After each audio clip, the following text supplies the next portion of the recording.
Close your eyes.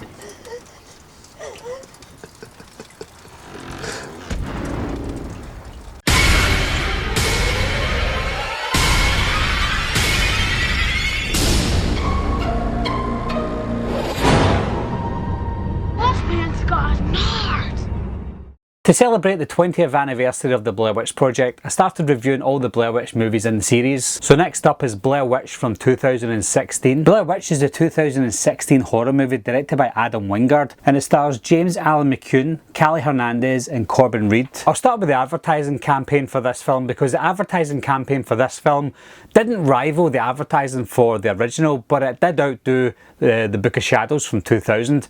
What they done this time was they called the movie The Woods for a couple of months, and they even showed it to an audience and called it The Woods as well. We saw trailers for it as The Woods, but it was revealed at one of the Comic Cons back in July 2016, I think it was, just a few weeks before the movie came out. They changed the name to Blair Witch, and this was always the case. This is what they always wanted to do.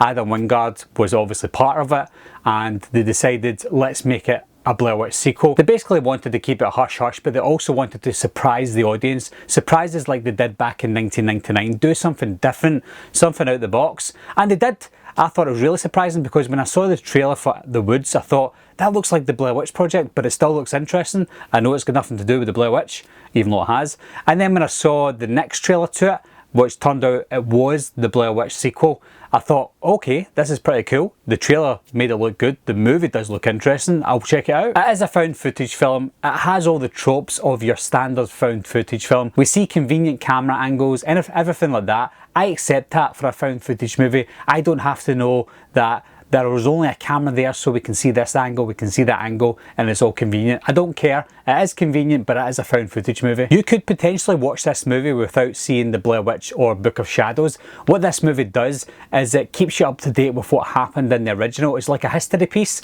Everything that you needed to know about the witch and the original is told in this movie. Straight from the off, all the way through this film, there's a lot of jump scares.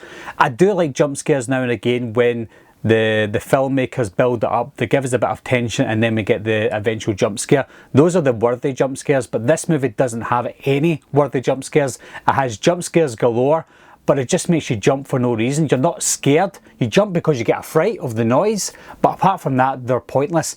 And it doesn't happen just one or two times. It happens throughout the movie. We didn't really get that with the original Blair Witch Project. The original, they counted on the story itself to scare you, whereas this one, it relied more on the jump scares. I was torn with the characters in this film, because the first half of the movie, they were doing everything right. When they saw something that was wrong, they immediately said, nope, let's get out of here, that's not right, let's go. And that was great, that was realistic. But the second half of the movie was when they turned from really intelligent to really stupid. Scary things were happening, unexplained things were happening, but they were still splitting up. They were saying, I'll go out and get some firewood on my own. I've got a camera, so it's fine. Well, no, it's not fine. You've just seen what's happened. Stick together. When I watched this movie again on Blu-ray, it didn't have the same effect as it did in the cinema. Yes, it had the jump scares. They annoyed me in the Blu-ray. They annoyed me in the cinema. But what the cinema had over what the Blu-ray did, and it's just my speakers in the house, is the audio, sorry, not the visuals. The audio was incredible. The audio is still great on Blu-ray. You can hear all the background noise and all the screaming kids and stuff like that. Very, very eerie, and it worked well with the Blu-ray. It just worked a lot better in the cinema. Another scene that really annoyed me when it comes to the stupidity of the characters is the main character, James, who was really smart all the way through the movie. He fell for what he thought was Heather's voice in the house that they found. He thought he heard Heather, so he went straight to that house to look for her. Come on, man. She's gone. There was some really good claustrophobic moments that added to the film, that added to the finale of the film. There was this one scene with Lisa, who is trying to fit herself through this little hole, but the hole gets smaller and smaller, and she's dropping her camera, she's dropping the light. I'm very claustrophobic, and if that happened to me, I'd be totally scared. Not only did they recap on what the witch was from the Blair Witch Project, they added to the story, they added to the myth of the Blair Witch Project in this. Sometimes it was a good idea, sometimes it was a bad idea. And what I mean by that was, when the people are hiding in this house, the Blair Witch can't find them. If they're facing another way against the wall, which they didn't really touch on in the original, when they face the wall in this one, the witch can't do anything to them, so that's why the witch has to try and play tricks on them. But for me, the witch can do anything. The witch plays tricks on them all the way through the woods. So if the witch to be tricked by somebody just turning the wrong way, then I didn't really like that. I just think there is no hiding from the witch regardless of what way you're facing. They touched on the story of Rustin Parr in this film. They mentioned it more in the original, but there's a character in this film called Lane who goes missing throughout the group, and he turns up now and again when he feels like time has gone past, and he's acting like Rustin Parr, and he's doing exactly what Rustin Parr did back in the 40s and 50s, or the 40s I think it was. So I think that was a great idea. It would be a great idea for a full story, but I think they touched on it too little in this film, and some of it didn't make sense. But I think if they explained it a little bit more, then Lane's character would have been better, and the story of Rustin Parr would have been better. Now we get to the point where we just can't please anybody. In the original, we didn't see the witch, and most of the complaints about the movie was, we didn't see the witch. Why couldn't we see the witch? I wanted to see the witch. What did the witch look like? Where did she come from? We didn't know anything about her, and a lot of people hated that. They wanted to be spoon-fed everything, and that's why some people hated the Blair Witch Project. For me, I loved the Blair Witch Project for that reason. In this film, we get a lot more explained to us, or maybe a lot more than we should have been explained, because you want to leave some of it to the imagination. And then ultimately we see the witch. We only see it for a glimpse a few times, but obviously we've got it on Blu-ray so we can pause it, take a screenshot, and we can see what she looks like. And people have a problem with that. They're saying, oh, you've explained too much. We saw the witch. We didn't want to see the witch. Leave it to the imagination. We can't win. We see the witch too much. We see her too little.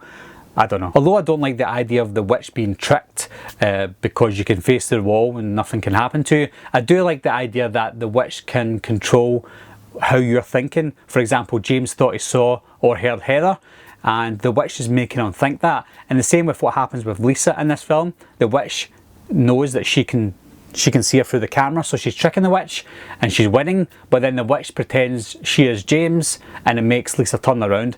I wouldn't fall for that if I was Lisa, but it's obviously what the witch is doing to your mind. It's truly making you believe that you can truly hear that person, so Lisa turns around and that's what kills her. I really can't fault the acting in this film. The acting was really good, especially by Lisa. Lisa was good all the way through the movie, but when it came to that finale, the sound of her voice, the sound of her being terrified was actually terrifying to listen to. She seemed genuinely scared. At the end of the day, guys, this felt like a remake disguised as a sequel with a little bit more explanation and better camera equipment. We had a bigger budget, we had better cast, we had a bigger cast, we had Adam Wingard as the director, who's a known horror director. The film had average to low scores. Not a lot of people liked the movie, and some people were really disappointed by it. I wasn't disappointed by it. I don't know why. I've got this feeling for the Blair Witch franchise. I actually really enjoy it. The second one, not so much. I absolutely loved the original. I think it is a masterpiece in found footage movies, but again, a lot of people hate that movie. I think what Adam Wingard done with this movie was probably all you could do with this style of found footage movie. If you want to make a bigger, better Blair Witch movie, you can't make it a found footage movie. So if we're sticking to found footage, we have to do it the way he did it. Adam Wingard is a great director. I love all of his movies almost. I love You're Next. I love what he done with the VHS segments that he done. So he has done found footage before, and I think he done a really good job with this one. So what do you guys think of the Blair Witch? Were you disappointed or did you enjoy it? As always, leave your comments down below. Anyway guys, thanks a lot for watching again. Thanks for subscribing. I'll see you soon. Bye bye.